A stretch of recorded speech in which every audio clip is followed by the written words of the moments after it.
what's up guys, Marco here. Today we're going to be breaking down Lil Peep's Hellboy. Hope you enjoy the video.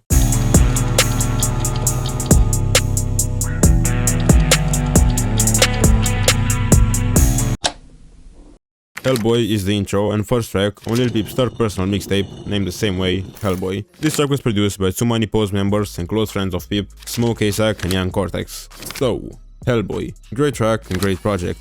To be fair, here you can find some of Peep's best work and some of his most versatile songs.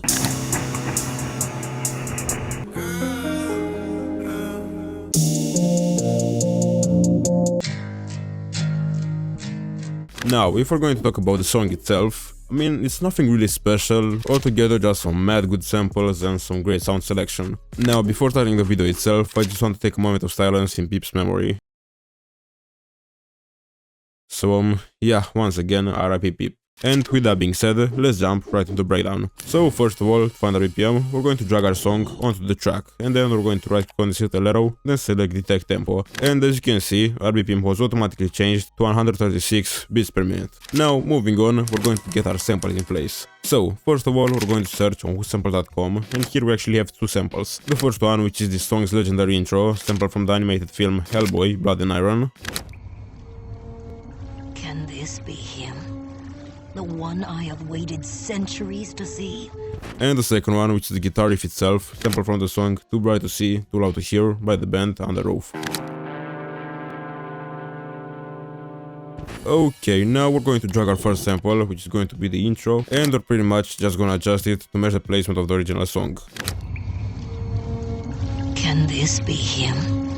The one I have waited centuries to see? How strange.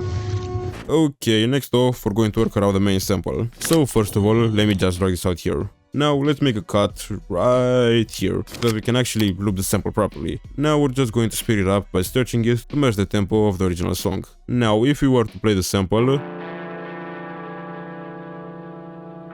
I mean, you can hear that it's the same tempo, but it's in the wrong key. So we're going to adjust that by pitching the sample down by 300 cents or 3 semitones. For most samples, you can really just tell by ear what the right key is, so in general, it shouldn't be that much of a concern if you're new to this. Now, if we were to play the sample again,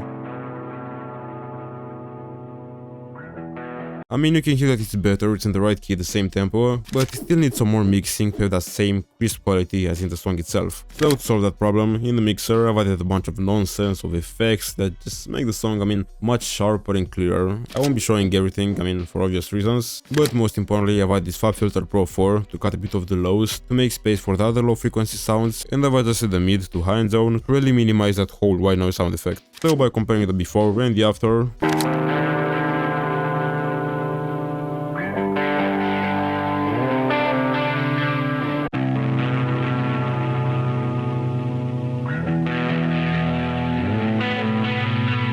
So far from his path that I barely see the promise of glory. Can this be him? This Hellboy?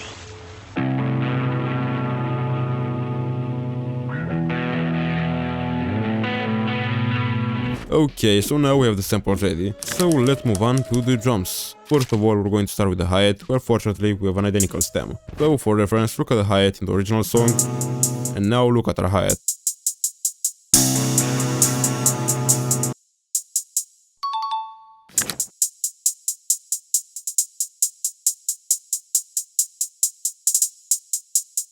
Next off, we're going to add a crash, where I didn't really find an identical one, but I mean, this one is really close, so I think it works okay just like that. Also, with this crash, we're going to gradually lower the velocity or the volume of the sound to create this really smooth delay sound effect.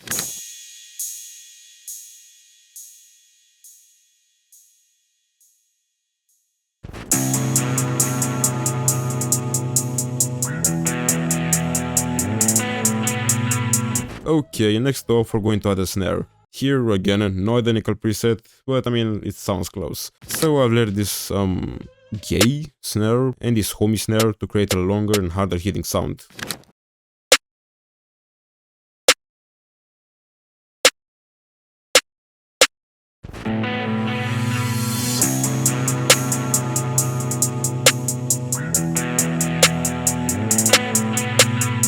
Okay, next off, the kick. Here I've gone with this Bone Jewel kick, where I've added to the effects tab and I've turned on the clip effect, which basically makes the kick clip for half a second to play at the max volume without disrupting anything else.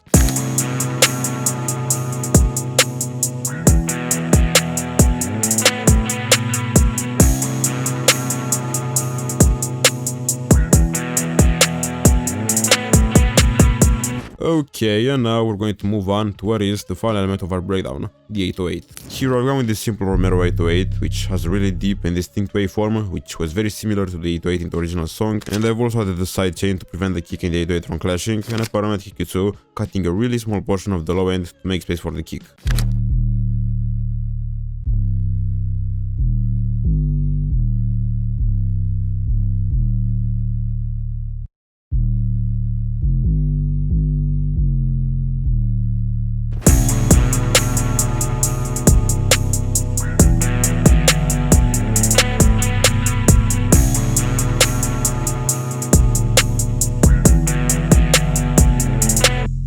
Okay, so with this, our breakdown is ready. So, here's the final result.